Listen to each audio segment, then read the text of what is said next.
Hello and welcome to my All About Me Introductions for Education 389 Math in the 21st Century. My name is Abrielle Juliet Negretti. My nickname is Abby for short, and I was born in Compton, California. I currently live in Upland, California, and my birthday is in February, so that makes me a Pisces. I'm 19 years old, but I'm going to be 20 soon. So looking at my family, I'm the youngest of 7 siblings. I have 4 sisters, Monique, Erica, Melissa, and Destiny, and 2 brothers, Paul and Josh. I am also the auntie to 3. I have 2 nephews, PJ and Justin, and the newest addition, Emma, who is 9 months. I also have 3 pet children, Chulo, Charlie, my 2 dogs, and my turtle, Mary Shelley. At U of V, I'm a sophomore education major, and I'm part of the honors program here. I'm also a resident assistant for Oaks Housing F Bottom and a student lead at the Office of Civic and Community Engagement. I also represent Los Angeles as one of the 2 Andrew Goodman Foundation ambassadors for our school, and I'm part of the speech and debate team.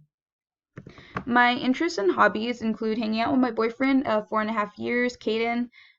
We both enjoy activism. We go to a lot of marches and things that we just really care about. And we both really enjoy Harry Potter and Star Wars. Baby Yoda is everything.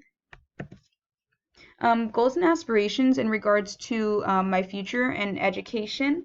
I hope after graduating from ULV in 2022 that I can go on to get my teaching credential and hopefully teach as an elementary school teacher in the Upland, Ontario School District.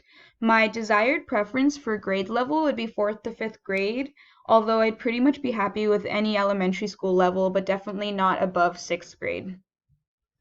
In regards to my history at math, I would consider myself to have loved math all the way up until 9th grade, Algebra 2. And I currently have a negative perception of it only because of my inability to really do well with it. 9th grade is where I kind of faced a teacher that didn't make asking questions the easiest, and I feel like from here after that, like I had a negative perception of math. I didn't want to ask questions because I was scared of feeling stupid. And with this course, I look forward to learning how I can make it as easy as possible for my own students, how I can make it comfortable for them to be able to ask questions so that they don't feel bad about their own inabilities, and how I can understand it more for myself so that I can properly teach it as efficiently as possible to them. I've really loved seeing everybody's videos. I look forward to working with everybody, and I hope you all have a good night.